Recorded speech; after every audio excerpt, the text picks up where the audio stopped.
Good morning everyone. आज हमें question number 9 करना है 9.1 का। तो इसमें दिया गया है 10% of the goods in a form died in a flood. Flood में क्या हुआ, 10% जो गुड्स थी एक फार्म में वो मर गई। 40% of the remaining died due to diseases, और उनमें से 40% मर गई किसकी वजह से, बीमारी की वजह से। A 549 goats were alive, find the original number of goats in the farm sorry. तो हमें क्या बताना है कि अगर 594 गोट्स अलाइव हैं तो फार्म में जितनी भी ओरिजिनल नंबर था गोट्स का वो हमें बताना है। तो let the original number of goats in a farm be x. Number of goats died in a flood कितनी है, 10% of x is equal to 10x upon 100। Number of goats died due to diseases वो कितनी है, 40% of x is equal to 40x upon 100। फिर remaining गोट कितनी है, 594। तो यहाँ क्या आ जाएगा, 10x upon 100 plus 40x upon 100 plus 594 is equal to x। फिर इसको हम फर्दर सॉल्व करेंगे तो क्या आ जाएगा, 594 is equal to 100x minus 10x minus 40x upon 100, और 594 multiply by 100 is equal to 100x minus 50x, और 50x is equal to 594 into 100, और x is equal to 594 upon into 100 upon 50। तो 50 one जा 50, 52 ज़ा 100 इज इक्वल टू कितना आ जाएगा, 594 into 2, और x इज इक्वल टू 1188। तो ओरिजिनल नंबर ऑफ गुड्स कितना आ जाएगा, 1188। फिर क्वेश्चन नंबर 10 दिया गया है, the value of a machine depreciates every year by 5%। ठीक है, एक मशीन है जिसकी जो प्राइस है वो हर साल घट जाती है 5% से। If the present value of the machine is ₹95,000, what was it's value last year.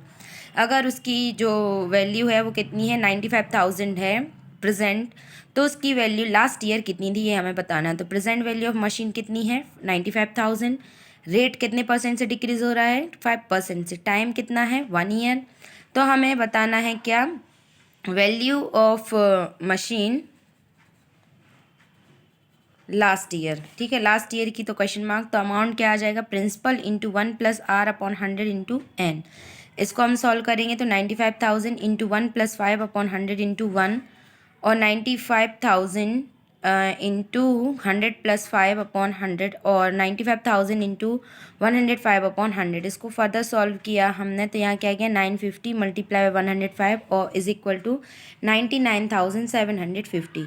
तो उसकी जो रेट थी लास्ट ईयर वो कितनी थी, 99,750 रुपीज़।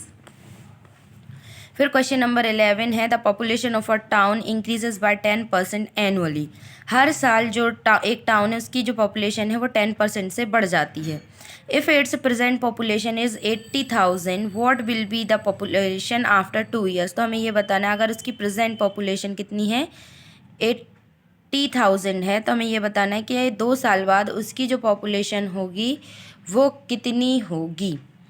तो प्रेजेंट पॉपुलेशन 80,000 है, रेट कितना है 10%, टाइम कितना लग रहा है उसको 2 ईयर्स लग रहा है। तो हमें पॉपुलेशन बताना है आफ्टर 2 ईयर्स, तो कितना आ जाएगा, amount is equal to principal into 1 plus r upon 100 to the power n, और 80,000 into 1 plus 10 upon 100 to the power 2। फिर इसको फर्दर सॉल्व करेंगे तो 80,000 into 100 plus 10 upon 100 into to the power 2, और 80,000 इंटू 110 अपॉन 100 इंटू 110 अपॉन 100। तो ये दोनों zero in दोनों जीरो से कैंसिल, ये दोनों जीरो इन दोनों जीरो से कैंसिल। यहाँ क्या बचा, 8 इंटू 110 इंटू 110। इसको हमने से फर्दर सॉल्व किया, इसको फर्दर सॉल्व करेंगे तो यहाँ क्या आ जाएगा, 96,800। तो the population of a town after 2 years is 96,800। फिर N alloy consist of 30% of zinc, 45% of निकल एंड द रेस्ट कॉपर। एक अलॉय है जिसमें 30% जिंक है, 45% निकल है, और बाकी का बचा हुआ हिस्सा कॉपर है। Find the mass of copper in 400 gram of alloy. तो हमें मास बताना है कॉपर का 400 ग्राम के अलॉय में। तो total percentage of copper and zinc कितना आ जाएगा, 30% प्लस 40% इज इक्वल टू 75%। यहाँ जिंक नहीं, यहाँ आएगा क्या, निकल। तो निकल और जिंक का जो परसेंटेज है वो कितना आ जाएगा, 30 plus 45 is equal to 75%। Alloy total कितना है 400 ग्राम है। क्वेश्चन के हिसाब से 75% ऑफ 400 निकालना है, मतलब 75% ऑफ 400 क्या आ जाएगा 75/100 इंटू 400। ये दोनों जीरो इन दोनों जीरो से कैंसिल आउट हो जाएंगे, यहाँ क्या बचेगा 75 इंटू 4। इसको फर्दर सॉल्व करेंगे तो कितना आ जाएगा 300 ग्राम, यहाँ 400 ग्राम कर लेना, तो कितना आ गया 300 ग्राम।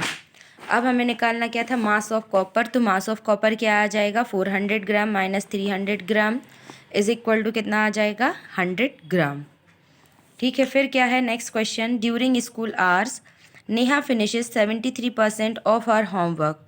स्कूल का जितना टाइम रहता है उतने में नेहा अपना 73% वर्क कंप्लीट कर लेती है। And Meenakshi complete 5/8 of her homework, और मीनाक्षी जो रहती है वो 5/8 वर्क कंप्लीट कर लेती है अपना। तो who must finish greater percentage of homework, हमें ये बताना है कि कौन सबसे ज़्यादा परसेंटेज का होमवर्क कर लेता है। तो होमवर्क फिनिश्ड बाय नेहा कितना है 73%, होमवर्क फिनिश्ड बाय मीनाक्षी कितना है 5/8%। अब हम क्या लिखेंगे percentage of homework finished by Meenakshi is equal to कितना आ जाएगा 5/8 इंटू 100 इज इक्वल टू 500/8। इसको हम फर्दर सॉल्व करेंगे तो कितना आ जाएगा 62.5%। तो हम लिख देंगे बाय कंपास्टिंग और by comparing or by comparison of Neha and Meenakshi 5% we get Neha finished more homework than Meenakshi। ठीक है, जब हमने क्या किया कंपैरिजन किया किसका नेहा और मीनाक्षी का, तो हमने ये देखा कि जो नेहा है वो ज़्यादा वर्क कंप्लीट कर लेती है मीनाक्षी की कंपैरिजन में। फिर है the human body is made up mostly of water, in fact about 67% of a person's total body weight is water। हमने ये देखा कि जो मोस्टली ह्यूमन बॉडी है वो वाटर से बनी होती है, अप्रॉक्स 67% जो होता है ह्यूमन बॉडी का वो टोटल वेट का वो वाटर से रहता है। If Jyoti weight 56 kg how much of her weight is water, अगर ज्योति का वेट 56 kg है तो हमें ये बताना है कि कितना वेट उसका पानी की वजह से है। तो वाटर इन ह्यूमन बॉडी 67% होता है, ज्योति का वेट 56 kg है। Since the weight of water in Jyoti's body is 67% of 56 kg, this implies that 67/100 into 56 kg is equal to 3752/100 kg। इसको हम फर्दर सॉल्व करेंगे तो यहाँ क्या आ जाएगा 37.52 kg। तो उसका जो वाटर की वजह से वेट है वो कितना है 37.52 kg। फिर नेक्स्ट है the actual value of acceleration due to gravity, the actual value of acceleration due to gravity is 9.87 metre per second square. जो एक्चुअल वैल्यू है एक्सेलरेशन की ग्रेविटी की वजह से वो कितनी है 9.87 metre per second square. In an experiment its value is observe to be 9.76 metre per second square. एक एक्सपेरिमेंट में इसकी वैल्यू जो है वो 9.76 metre per second square observe की गई। तो फाइंड द परसेंटेज एरर, तो हमें इसका परसेंटेज एरर बताना है।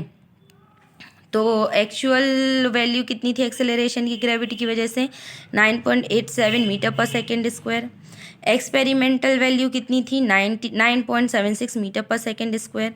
एरर कितना होगा actual value minus experiment value, इसको सॉल्व किया तो 9.87 minus 9.76 metre per second square. इसको फर्दर सॉल्व किया तो कितना आ गया 0.11 मीटर पर सेकेंड स्क्वायर। अब हमें एरर परसेंटेज निकालना है तो हम error into 100 upon actual value, तो यहाँ क्या आ जाएगा 0.11 अपॉन 9.87 इंटू 100। इसको फर्दर सॉल्व करेंगे तो 11 अपॉन 987 इंटू 100, तो यहाँ इसको फर्दर सॉल्व करेंगे तो यहाँ क्या आ जाएगा 1.11%। तो जो एरर परसेंटेज है वो कितना है 1.11%। फिर नेक्स्ट है the number is increased by 40%। एक नंबर है जो कि 40% से इंक्रीज़ होता है एंड देन डिक्रीज्ड बाय 40%, और इसके बाद इसको डिक्रीज़ कर लिया जाता है 40% से। फाइंड द नेट इंक्रीज़ और डिक्रीज़ परसेंट, हमें इसका नेट इंक्रीज़ और नेट डिक्रीज़ परसेंट बताना है। ठीक है, मान लिया कि जो नंबर है वो कितना है 100 है at first we have increase the value by 40%। हमने फर्स्टली उसकी वैल्यू इंक्रीज की 40% से, so we get 100 plus 40% of 100 is equal to 100 plus 40 upon 100 into 100 is equal to 140। Now we have to decrease the value by 40%। अब हमें इसकी value 40% से घटानी है, तो 140 minus 40% of 140 is equal to 140 upon minus 40 upon 100 into 140, और 140 minus 56 is equal to 84। कितनी आ गई? 84। अब it is clearly seen that value is decrease. तो यहाँ से हमें सीधा सीधा दिख रहा है कि जो वैल्यू है वो क्या हो गई है? डिक्रीज हो गई है। So we have to find decrease percent. हमें डिक्रीज परसेंट बताना है, तो अज्यूम्ड वैल्यू कितनी थी? 100, और परसेंट वैल्यू कितनी थी? डिक्रीज्ड प्रेजेंट वैल्यू कितनी है? 84 है। तो हमें क्या बताना है? Decreased percent. तो कितना हो जाएगा? 100 माइनस 84 इज इक्वल टू 16%। तो जो डिक्रीज्ड वैल्यू है, डिक्रीज परसेंटेज है, वो कितना है? 16%। यहाँ हमारी एक्सरसाइज 9.1 जो है वो कंप्लीट होती है। अगर आप लोगों को कोई भी डाउट हो तो पूछ लेना। Thank you and have a nice day all of you.